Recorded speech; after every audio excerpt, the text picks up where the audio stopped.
There's a whole world of trucking knowledge about to vanish, and nobody wrote it down.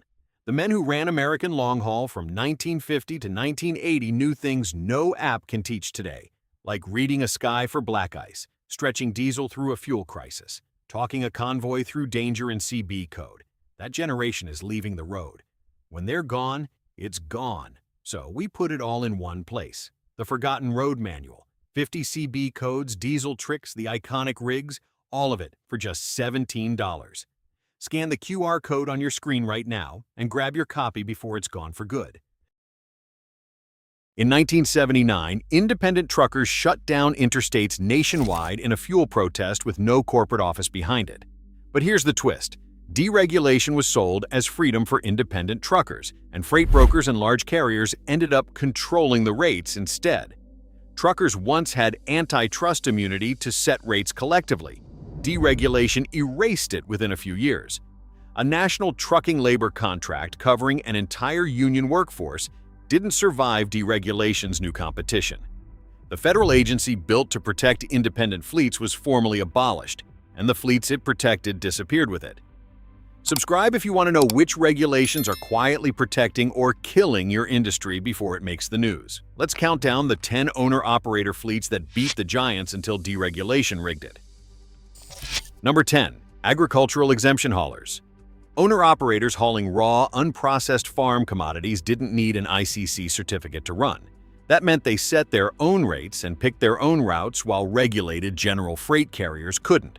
The exemption went back to the Motor Carrier Act of 1935, and Congress kept it in place through decades of otherwise tight ICC economic regulation, partly because lawmakers didn't want food distribution tangled up in rate-setting bureaucracy.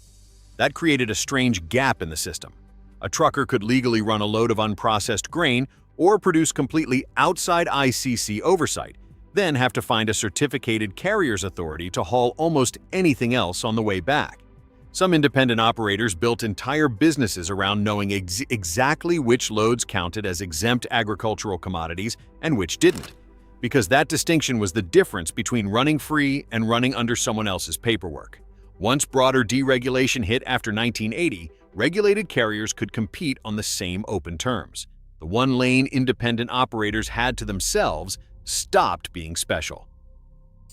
Number 9. ICC certificates of public convenience and necessity. To run as a for-hire carrier, you needed a certificate specifying your exact routes and commodities. That sounds like a burden, but it shielded small owner-operator fleets already running a lane from new competitors jumping in. Existing carriers who could show they'd operated a route before the certificate system tightened were often grandfathered in, which meant a family fleet running a corridor since the 1930s had a legal claim on that lane that a new entrant simply couldn't get. This entry control system ran under the Motor Carrier Act of 1935 and stayed law until the Motor Carrier Act of 1980. The 1980 Act tore down that barrier, opened entry to thousands of new carriers, and drove rates down fast for large shippers. Congress opened the door, and large shippers walked through it first. Here's where it gets darker. The Teamsters Central States Pension Fund, the fund that was supposed to secure retirement for union drivers, got tied to loans backing organized crime-connected ventures. That relationship was serious enough that the federal government placed the union under a RICO consent decree in 1989. Back to the countdown.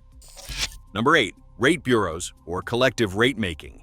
Owner-operators and small carriers could join regional rate bureaus that set collective, published tariffs. That gave them legal cover to negotiate as a group instead of alone against national shippers. These bureaus operated closely with the American trucking associations and regional carrier groups. And because the rates were published and filed, a small fleet in one state could look up exactly what a competitor in another state was charging on a similar lane. The Reed-Bulwinkle Act of 1948 granted these bureaus explicit antitrust immunity to do exactly that. The Motor Carrier Act of 1980 stripped that immunity, and the bureaus lost most of their power within a few years. Individual owner-operators went from bargaining as a group to negotiating alone against national shippers. Number 7. Overdrive Magazine and the Owner-Operator Information Network. Independent drivers traded load information, fuel prices, and warnings about bad brokers through trade publications and grassroots associations, an informal, industry-wide intelligence network. Overdrive magazine, founded in 1961, and the Owner-Operator Independent Drivers Association, founded in 1973 by Mike Parkhurst, ran much of it. CB radio filled the gaps between issues, letting drivers pass real-time warnings about a broker who wouldn't pay or a scale that was running hot, faster than any printed page could. Digital load boards now charge subscription and per-load fees for information truckers once shared for the price of a magazine. A subscription fee replaced a network truckers used to run for free. Number 6. Lease-to-carrier arrangements. Owner-operators leased their trucks and driving services to ICC-authorized carriers, running under that carrier's operating authority and insurance while keeping ownership of their equipment and a negotiated cut of the freight revenue. Some of these were trip leases, covering a single load, and some were term leases lasting months or years, but either way, the owner-operator kept the truck. ICC leasing regulations govern those agreements specifically to stop carriers from underpaying the owner-operators leasing to them. After 1980, expanded operating authority let carriers swap out long-term lease relationships for short-term contracts at lower per-mile percentages. The lease percentage that once protected owner-operators became a number carriers could shop down. Here's where it gets more dangerous. During the 1979 nationwide shutdown, news reports at the time documented trucks that kept running being shot at or blockaded by striking independent drivers. Back to the countdown. Number 5. Fuel cooperatives. Independent owner-operators pooled their purchasing power through cooperative fuel buying arrangements at truck stops, trying to close the gap between their diesel price and what large fleets already got through volume contracts.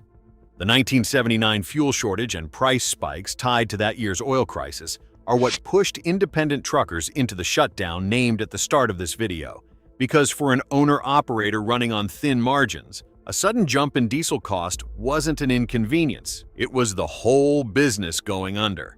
Independent operators without a fleet fuel card today pay noticeably more per gallon than large carriers with negotiated fuel discounts. A large fleet's fuel card now buys the discount cooperation used to provide. Number 4. The National Master Freight Agreement. Unionized freight drivers, including plenty of former owner-operators, were covered under one national contract standardizing pay and grievance procedures across major carriers.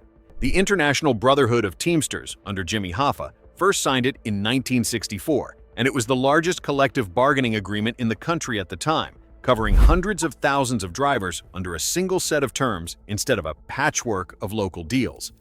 Deregulation-driven carrier bankruptcies and non-union entrants after 1980 eroded its coverage, and it was allowed to expire in the 1990s. The largest labor contract in trucking history didn't survive deregulation's new competition. Number 3. Backhaul and commodity restrictions. ICC certificates often restricted a carrier to hauling specific commodities in one direction only, which forced plenty of independent operators to run back empty, but that same restriction kept bigger carriers from flooding every route with backhaul capacity too. Empty miles were a well-documented cost problem under the old system, and carriers and regulators both knew it. These restrictions were widely cited as a major industry inefficiency, and the Motor Carrier Act of 1980 directly broadened commodity and route authority to fix them. Analyses tied to the 1980 Act projected fewer empty backhauls under deregulation, and industry data afterward did show higher overall equipment utilization. Fuller trucks became the norm, and fewer independent operators came with them. Number 2. The Reed-Bulwinkle Antitrust Immunity System. The legal shield that let small carriers coordinate rates collectively also indirectly protected independent fleets from getting undercut one at a time by better capitalized competitors. That immunity, granted by the Reed-Bulwinkle Act of 1948, stood for over 3 decades before Congress moved to dismantle it, and it survived several earlier attempts at trucking reform in the 1960s and 1970s before deregulation finally caught up with it. Once removed by the Motor Carrier Act of 1980, rate coordination among small carriers became illegal, leaving each one to negotiate individually. A legal shield built in 1948 was gone by the early 1980s. Number 1. The Interstate Commerce Commission itself. The ICC was the federal agency that had licensed, rate set, and protected the entire regulated owner, operator, and carrier system since 1935. The foundation. Everything else on this list depended on. Trucking deregulation followed the same playbook Congress had just used on the railroads with the Staggers Rail Act, also passed in 1980, stripping economic regulation from an entire mode of freight transportation in the same legislative window. The ICC Termination Act of 1995 formally abolished the commission, the endpoint of a process the Motor Carrier Act of 1980 had started 15 years earlier. With no rate floor and open entry, large publicly traded carriers and freight brokerages absorbed the market share independent owner-operator fleets once held. The agency that protected independent fleets was shut down, and the fleets went with it. Comment the specific route number, truck stop, or company name your family's owner-operator business used to run under. Not a general memory, a named one. The ICC is gone. So are the fleets it made possible.